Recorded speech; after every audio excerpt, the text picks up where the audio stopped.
اگلے 10 سے 12 روز یا چلیں 15 روز کے اندر دیر از اے گریٹ لائکلیہڈ کہ ایک فیصلہ جو کہ فیصلہ آباد اے ٹی سی سے آ رہا ہے اس کے اندر اپیرنٹلی کوئی 19 کے قریب لیڈرشپ کے لوگ ہیں جن کے خلاف ممکنہ طور پہ وہ فیصلہ آ سکتا ہے. دیٹ انکلوڈز شبلی فراز صاحب, دیٹ انکلوڈز عمر ایوب صاحب, اور چند لوگ ہیں جن کے نام ہیں. تو ظاہری بات ہے جب فیصلہ آتا ہے سزا جتنی بھی ہو, اگر سزا ہوتی ہے دیٹ مینس کہ پھر کنوکشن کے بعد پھر آپ نااہل بھی ہو جاتے ہیں اور پھر اس کی اپنی اور امپلیکیشنز بھی ہوتی ہیں. جو وہاں سے کچھ جو آپ کو اندازہ ہو رہا ہے وہ یہ کہ شاید اب یہی ہے کہ ایک پلیتھورا آف ججمنٹس آئیں گی, نو میٹر ہاؤ اسٹرانگ اور weak they are, but the consequence is going to be کہ لوگ افیکٹ ہوں گے اور بڑے شاید زیادہ لیول پر ہوں, اور تحریک انصاف کی شاید ریڈیوس ہو جائے نمبرز بھی قومی اسمبلی کے اندر بھی, شاید سینٹ کے اندر بھی, شاید کچھ صوبائی اسمبلیوں کے اندر بھی. یہ there is a great likelihood and things are moving towards that. دوسری بات یہ ہے کہ گنڈا پور صاحب یس ان کو اگنور کیا جاتا رہا ہے, وہ بہت سی جگہوں پر ان کے ساتھ فلرٹ بھی ہوتا رہا, وہ بھی کرتے رہے, ان کے ساتھ بھی ہوتا رہا. اب سچویشن جو بن گئی ہے آئی تھنک یہ بڑا کیئرفلی کرافٹڈ ایک پلان ہے گنڈا پور صاحب کا, فار ٹو ریزنس. ایک تو یہ کہ گنڈا پور صاحب کے اوپر بہت بیک لیش آیا ہے, اینڈ رائٹلی سو وہ ان پہ بھی آنا تھا لیکن عمران خان صاحب پر بھی آیا بیکاز جو سینٹ سرنڈر ہوا ہے 2 سیٹوں کا وہ تو انہوں نے خود کیا ہے بیسکلی, اور خان صاحب نے کروایا ہے ود دی انڈرسٹینڈنگ اور ود دا ہوپ کہ شاید کوئی اسٹیبلشمنٹ کے ساتھ ان کے حالات بہتر ہو جائیں, بٹ وہ تو کوئی کانسیکوینس نکل نہیں رہا. So I have reasons to believe کہ یہ جو کیا جا رہا ہے اس کے 2 نتائج, یہ 2 اہداف ہو سکتے ہیں. ایک یہ کہ آپ اتنا چیزوں کو اسٹیر اپ کر دیں کہ جب یہ فیصلے آئے تو ایک وولٹائل سی سچویشن بن جائے کہ یہ تو جی بڑا ایک پارٹی کو بالکل ہی کرش کر دیا گیا ہے اور کینگرو کورٹ سے فیصلے دلائے جا رہے ہیں, سو آن اینڈ سو فورتھ, ایک وہ معاملہ بن جائے. دوسرا یہ کہ گنڈا پور صاحب نے انہوں نے اپنی سم ہاؤ خان صاحب کو ایک نئی لائلٹی کا چپ دینا ہے کہ دیکھیں میں تو بڑا لائل ہوں, I am ڈیئنگ the establishment and I am ڈیئنگ the federal government کہ میں تو یہاں پر کھڑا ہوں اور میرے صوبے میں یہ نہیں ہوگا. نمبر 2 یہ کہ شاید گنڈا پور صاحب کو شاید یہ اب فائنلی پتہ چل چکا ہے کہ اسٹیبلشمنٹ نے جتنا مجھے استعمال کرنا تھا کر لیا ہے, and I think they are going to go after me now. So there is a, کیونکہ گنڈا پور صاحب کے ساتھ بھی کیرٹ اینڈ اسٹک والی چیزیں چلتی رہی ہیں. میں بصد احترام کہوں گا کہ ہمارے جو ہے وہ بھی شاید ان کا بھی کرافٹ بہت ہی زیادہ پالش ہو گیا ہے with the passage of time, اور وہ بھی ایسی ایسی نئی چیزیں آتی ہیں کہ سیاستدان بھی حیران ہو جاتے ہیں. So I have reasons to believe now کہ اس کے پیچھے کوئی ایک وجہ نہیں ہے, it could lead to a lot of things. شاید یہ بتائیں کتنا سگنیفیکنٹ ہے محسن نقوی صاحب جب گورنمنٹ میں آئے تو ان کی گورنمنٹ میں سینیٹر بننے کی ایک سگنیفیکنس تھی, پھر گورنمنٹ میں آنے کی سگنیفیکنس تھی, اور مجھے یاد ہے میرا شو میں کہہ دیا تھا نا ثناء اللہ صاحب نے کہ ان کی مہربانی ہے وہ تو وزیر اعظم بھی بن سکتے تھے, انٹیریئر منسٹر بن گئے. آج اس بات کا جواب ورنہ یوزلی ایک دم طلال چودھری جواب دیتے ہیں, کوئی اور دیتے ہیں. محسن نقوی نے سری لنکا میں بیٹھ کے سوری بنگلہ دیش میں بیٹھ کے وہاں سے ٹویٹس کیے ہیں لوگ. یہ کتنا سگنیفیکنس ہے, بیکاز ان کے میسج کی بھی تو سگنیفیکنس ہے نا. میرے پیارے بات یہ ہے کہ محسن نقوی بہت گہرے آدمی, اور وہ ان سے یہ توقع رکھنا اس کا مطلب ہے کہ کہیں نہ کہیں ان دا کوارٹرز جن کو امیدیں تھیں علی امین گنڈا پور صاحب سے,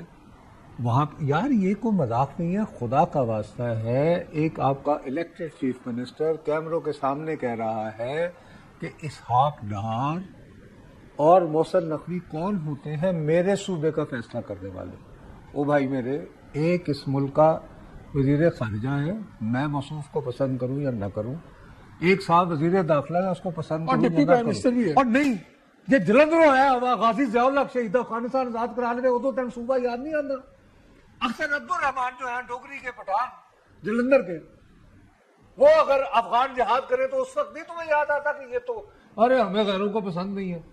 یہ بات نہیں ہے بھائی صاحب, he has taken this thing too far.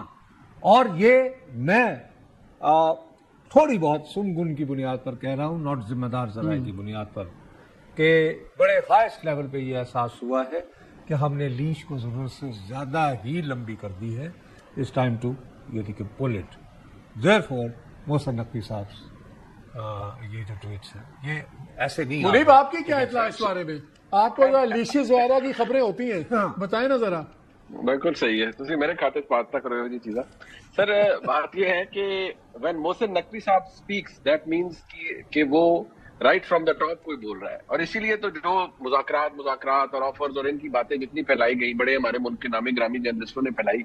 تو میں ہمیشہ کہتا تھا یار اس میں محسن نقوی صاحب کہیں ہوتے ہیں بیٹھے ہوئے اور وہ آفر دیتے ہوئے نظر آتے ہیں. تو وہ تو نہیں کہیں نظر آتے نہ کوئی. ہاں وہ بات یہ کرتے ہیں کہ سنجانی یار چلے جاؤ ڈی چوک نہیں آنا, ڈی چوک آؤ گے تو مار پڑے گی, میں یہ کر دیں گے وہ کر دیں گے, اور پھر ہوتا بھی ہے. Frankly speaking, if Mohsin Naqvi صاحب has come down to this کہ اب وہ ٹویٹر پر آ کر انہوں نے 2-3 ٹویٹس کی ہیں, دیٹ ٹیلز اے لاٹ. اور میں بالکل ایبسولوٹلی اس کے اندر ہم اور بھی ایڈجیکٹیوز ایڈ کر سکتے ہیں کہ ایبسوڈیشلوٹلی یہ جو شاہ جی نے بات کی ہے ایسے ہی ہے کہ دیر از اے اسٹرانگ فیلنگ کہ بھائی ٹھیک ہے اب جہاں کھڑکانا کھڑکونا ہے وہاں کھڑکا بھی دیں گے. ہو سکتا ہے امیڈیٹلی آپ کو کچھ چیزیں نظر نہ آئے, لیکن گنڈا پور صاحب کو شاید کوئی رف رائٹ ملے گی, اور شاید کچھ ایسے حالات ضرور پیدا ہوں گے جہاں ہی ول اسٹارٹ فیلنگ ڈسکمفرٹ. وہ آلریڈی ان کو ڈسکمفرٹ ملتا ہے, لیکن ایشو یہ ہے کہ گنڈا پور صاحب جہاں بات میں آپ کو دوبارہ کہوں گا, جہاں ان کا تعلق رہا ہے, جن جن لوگوں سے وہ ملتے رہے ہیں, نہ گنڈا پور صاحب بدتمیزی کرتے تھے, نہ انہوں نے خان صاحب کے لیے کوئی نعرے لگائے. ہاں خان صاحب کے مقدمے کی پیروی ضرور کرتے تھے, اور ہر جگہ کہتے تھے جی میرا لیڈر ہے, یہ کر دیں وہ کر دیں, یا یہ میرے پروگرام میں انہوں نے کہا, خواجہ آصف صاحب نے, آئی ہوپ میری ٹیم اگر پل آؤٹ کر کے وہ پروگرام کا ایسا دکھا سکے آگے, انہوں نے کہا ہے کہ میں قسم کھا کے کہتا ہوں کہ جتنا یہ مکھن ڈال کے بات کرتے ہیں آگے جب بیٹھے ہوتے ہیں کہ ہم میں سے بھی کوئی نہیں کر سکتا, کہ ہم بھی ڈالتے ہیں مکھن لیکن اتنا مکھن ہم بھی نہیں ڈال سکتے. سر مجھے ایک شخصیت نے کہا کہ گنڈا پور صاحب ایک جملے میں 37 دفعہ سر لگاتے ہیں, جتنے نہیں بھی لوڑ ہوتی اتنے بھی سر لاتے ہیں. تو اب آپ اس سے خود اندازہ کریں کہ وہ کتنی زیادہ وہ محبت کا اظہار کرتے ہیں جہاں انہیں کرنا ہوتا ہے, مطلب پوری تابعداری وہ کرتے ہیں, اور انہوں نے کی ہے. یہ جو باہر آ کے باتیں انہوں نے کر دینی, یہ کر دینا وہ کر دینا, اس کے بعد لٹرلی سوری والا سچویشن ہوتی ہے, اور وہ کہتے ہیں میری مجبوری ہے, میں نے یہ کرنا ہے, میری مجبوری ہے, میں یہ کرنا ہے. یہ جو جی آپ بات ختم کر لیں. یہ جو سارا کچھ پیچھے ہوتا رہا ہے کہ ادھر عمران خان صاحب کہہ رہے ہیں کہ بجٹ بھی میرے سے مشاورت کے بغیر شاید پیش نہیں کرنا, اگلوں نے پاس کرا دیا. آپ you can count I think at least 4 سے 5 ایسی نوٹیبل اوکیزنز ہیں جہاں گنڈا پور صاحب نے لٹرلی فلاؤٹ کیے ہیں عمران خان صاحب کے آرڈرز یا ان کی کہی ہوئی باتوں کو. اب گنڈا پور صاحب کے حوالے سے عمران خان صاحب کو ایک امید تھی کہ یار اگر میرے لیے کوئی میرے معاملات کو سولیسٹ کر سکتا ہے تو وہ علی امین گنڈا پور ہے.